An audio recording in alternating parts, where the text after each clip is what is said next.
Welcome to Pleiades Parler. My name is Andriy Taraziak, and I'm the artistic producer of Pleiades Theatre, and we're located in Toronto, in the wonderful nation of Canada. Before we begin, we do feel it is important to acknowledge that Pleiades Theatre is located in Toronto, the traditional and sacred territory of the Wendat, the Anishinaabe, and the Haudenosaunee, Métis, the Mississaugas of the Credit First Nation, and many other nations, recorded or unrecorded.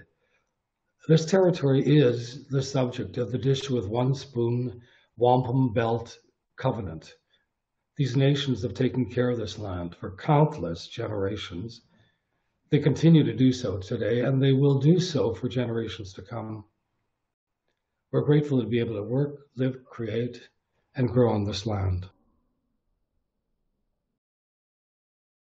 Today on Pleiades Parler, we have a really special Canadian. Renowned and celebrated, Anne Chislett is one of our most senior playwrights in Canada. She's originally from St. John's, Newfoundland, but has lived all over Canada during her career as a playwright, an educator, artistic director, and actually a mentor to many of us artists. Anne is working on a new work centered around the life of Margarita Gertruda Zelle, perhaps better known to you as Mata Hari. The working title of her piece is Mata Hari, Eye of the Day. Her parley is with Pleiades Theatre board member Maryam Khoshyomn. Maryam, thanks so much for joining us, and enjoy your time with one of our best-known playwrights in Canada. Thank you, Andriy. And it's good to see you again. It's a pleasure speaking to you again. How are you? I'm great. Thanks, Marion. I've been thinking a lot about our conversations and about this play, Eye of the Day, and it occurred to me that I didn't ask you what is the meaning of Eye of the Day.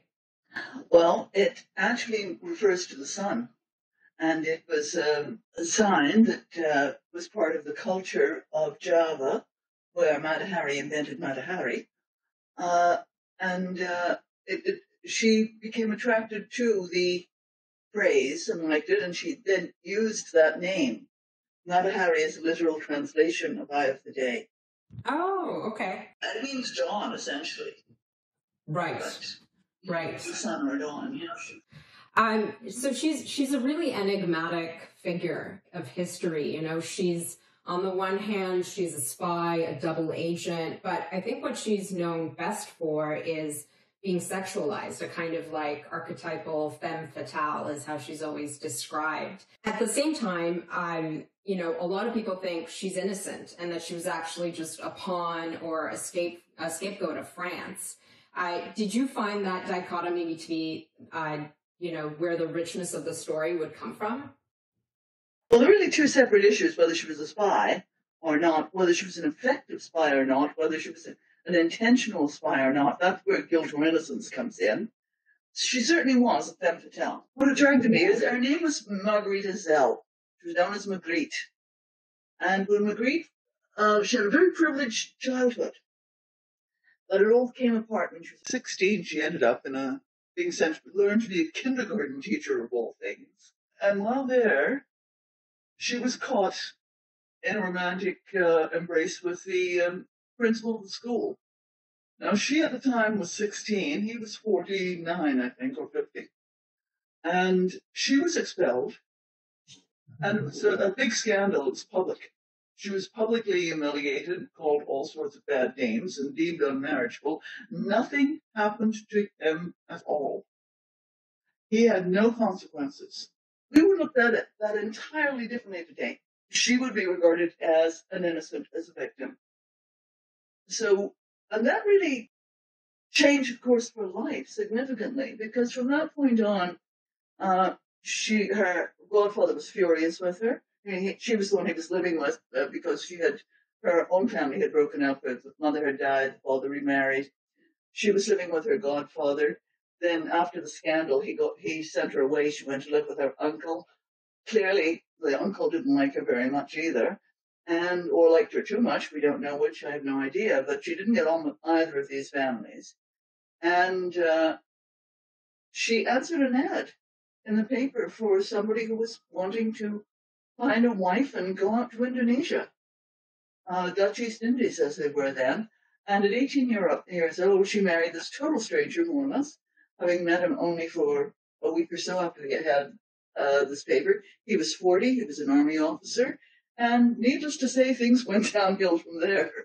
So becoming Mata Hari was an escape for her from a situation that was intolerable. And you could only see her as a victim up to the end of her marriage. Right. He abused her, he gave her syphilis. And her escape while there, her escape from this horrible situation was to study the Oriental dancing that was going on around her. She loved the costumes, the art, and that was her escape.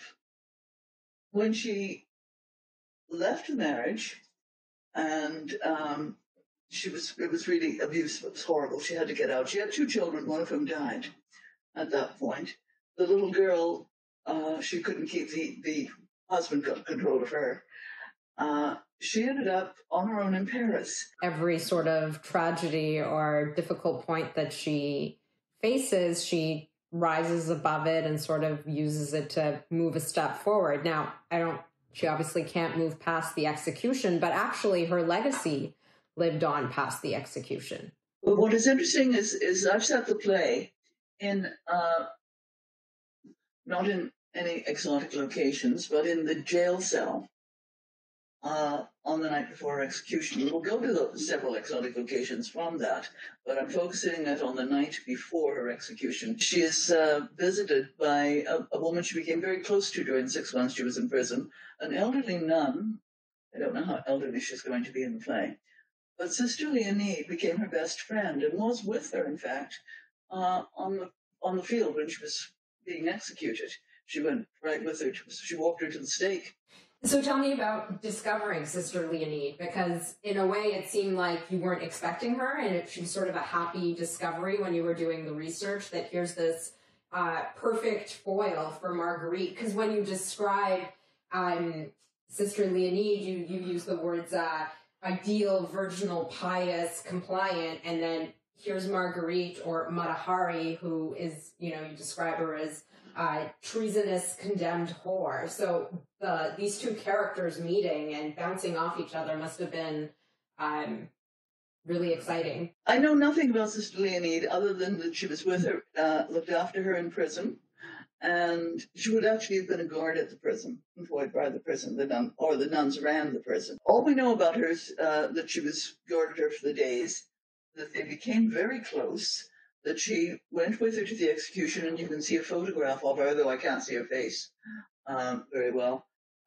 helping or standing by Marguerite while the firing squad is lining up. Leonide, as I've created her, was forced into the convent at the age of 16. There could be a variety of reasons for that, but let's assume somebody made a pass at her. Let's assume that was... So whereas Margarita escaped that situation by marrying Rudolph, albeit that turned out really badly, this one got forced into the convent, or was persuaded to join a convent. And both of these women are forced into the roles that they have. And what I want Marguerite in the jail cell to be the victim, whereas to the nun, she's been the epitome of freedom, of all the things that she's missed out on. Sensuality, the wealth, the excitement. And so it is the nun who will become Mata Hari in the jail cell.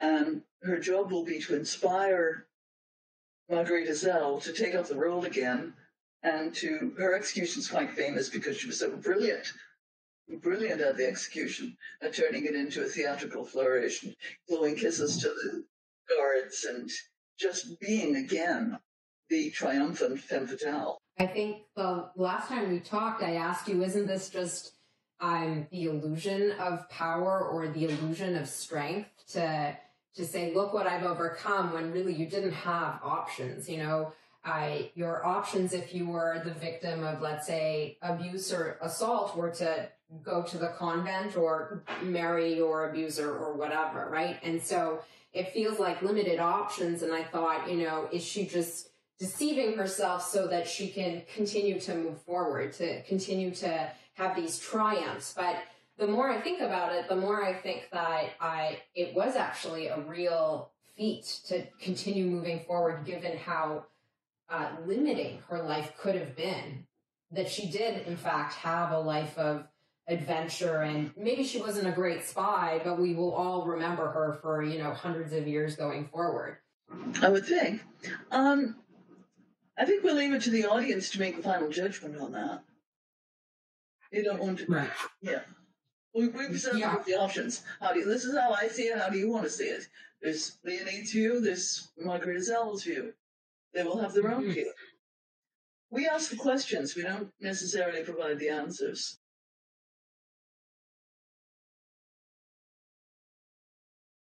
You've been working in Canadian theatre since the 70s. I'm wondering how has Canadian theatre changed since then? Canada's changed so much with immigration and globalization. I'm sure audiences have changed as a result of that. Can you tell me a little about that? There's certainly a push for diversity, which is wonderful. There's certainly getting to be a lot more voices heard than used to be. But and hopefully theatre would be leading a little bit on the leading edge of some of these things. And I think perhaps it is. Because the ideal theatre holds up an image to an audience, and it should be just ahead of them. It should be just go, here, is that what you're thinking? Can I say it for you? Can I push you a little bit further? You cannot take an audience and move them 20 miles in their thinking. But you can nudge and guide it a little bit. The other thing we're doing, the other big change I see, is the triumph of the individual over collective. And that goes against my work. And that's, the very, very personal, the very, very small. The fact that somebody with peanut allergy can eliminate peanuts for the entire school. When I was brought up, that would be unthinkable. It would be unthinkable that anybody would ask other people to make that kind of sacrifice. Now, no one has any hesitation in saying, no, it is my right. It triumphs over 1,200 other people's rights. And, many times that's a good thing because the right to have peanuts isn't as important as the right to live. Right? So, the guy's allergy should count. And I think you told me that you were a school teacher for several years before you went on to found or co-found the Blythe Festival. And that you hadn't been a playwright until you started with the festival. Is that right? Well, yes and no. I was a playwright from grade 6 on. We were always writing plays and performing them in class. When to get rolling in Toronto with the start of Tarragon and Free Theatre and Passe Muraille, all more or less at the same time. That was in between 71 and 72. I got a job as running box office in front of house. At Passe Muraille, they were the influence, and they led to the founding of the Blythe Festival in 1975. And our mandate was to produce plays that were relevant to the audience, that reflected the values and concerns of the audience. I put out a call for scripts, and I got 2. Stuck with, oh my God, I need 4 plays for the season. I wrote 1. Right. That went not too badly, so I wrote another. And after that, Mara Box went to, took off around Canada. It went many places. Including Japan. It went to Tokyo. It was translated to Japanese, and it went to Tokyo, and I think it was staged there several times, right? It toured Japan twice. There were very few roles for 60-year-old women. There were a number of actresses who sort of grabbed on and said, we're doing this one. And it's still not great, but it's a little better than it used to be. And the woman who, the artistic director of Bourassa was a woman named Mitsui Suzuki. She was the sort of the Japanese equivalent of Dame Judi Dench. She has an honor that is just won under National Treasure, so it's the equivalent of being a dame. And she took up the role. at her theater, her own theater, and she did it and toured it for many years. After Mitsue became too old and retired, her daughter, Isazaki, took over the role, and she also performed it for a number of years. So I feel when I look at some of the work that you've done, and you've won awards for this work, the Governor General's Award, the Chalmers Award, the Dora Award, both the Tomorrow Box and Quiet in the Land, and now Eye of the Day. You write a lot about, or I'm seeing a theme of rebellion and defiance and exploring those kinds of things. Am I just reading into it, or is that actually a point of interest for you? Oh, that is definitely a point of interest to me. Yes, absolutely. I always look at. I'm always attracted to people who want to affect change. Mm-hmm. And it's been an absolute honor and privilege to have these conversations with you, to get to know you. Thank you so much for participating. And I want to thank the audience and invite you to join us next time on Pleiades Parler. Thanks, Marion.